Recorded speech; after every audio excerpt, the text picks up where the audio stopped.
Hell, Michigan. From Wikipedia, the free encyclopedia.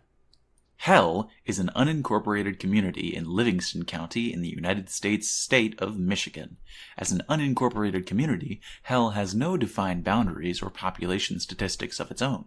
Located within Putnam Township, the community is centered along Patterson Lake Road about 15 miles northwest of Ann Arbor and 3 miles southwest of Pinckney. The community is served by the Pinckney Post Office with the 48169 zip code. History. Hell developed around a sawmill, gristmill, distillery, and tavern.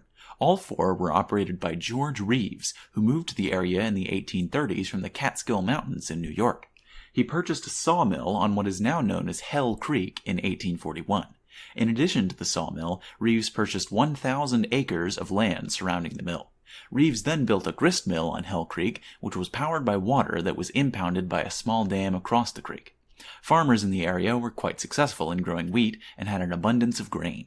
Reeves opened a distillery to process the excess grain into whiskey. Reeves also opened a general store/tavern on his property. The tavern and distillery soon became a thriving business for Reeves. He built a ballroom on the second floor of the establishment and a sulky racetrack around his mill pond. Reeves also sold his alcohol to nearby roadhouses and stored for as little as 10 cents a gallon. His operation came under scrutiny of the United States government in the years after the American Civil War.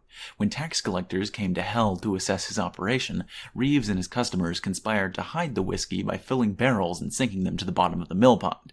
When the government agents left the area, the barrels were hauled to the surface with ropes. As Reeves aged, he slowed his business ventures, closing the distillery and witnessing the burning of the gristmill. He died in 1877. Reeves' family sold the land to a group of investors from Detroit in 1924.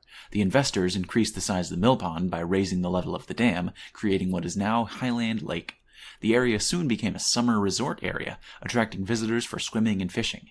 Henry Ford considered building some manufacturing facilities in the area, but decided against it. Etymology. Hell has been noted on a list of unusual place names. There are a number of theories for the origin of Hell's name. The first is that a pair of German travelers stepped out of a stagecoach one sunny afternoon in the 1830s, and one said to the other, "So schön hell," translated as, "so beautifully bright." Their comments were overheard by some locals, and the name stuck.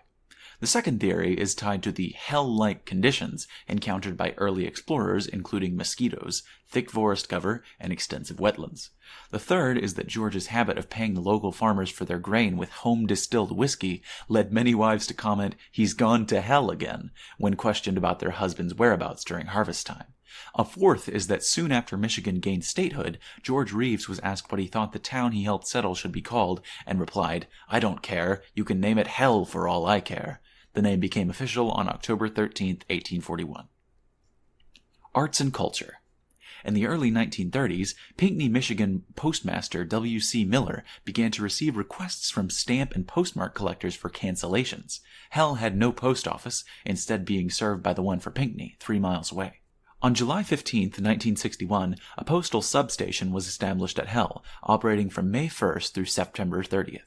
It remains at the back of the general store, although the United States Postal Service does not recognize Hell as a town. It instead uses the name of nearby Pinckney as the mailing address. In 1963, the Hell Chamber of Commerce sponsored a 2-day fun festival, which began with Satan's arrival by helicopter at Satan's Hills, a local housing development. The town occasionally experiences sub-zero temperatures, including in January 2014, January 2018, and January 2019, leading to comparisons with the phrase, "when hell freezes over."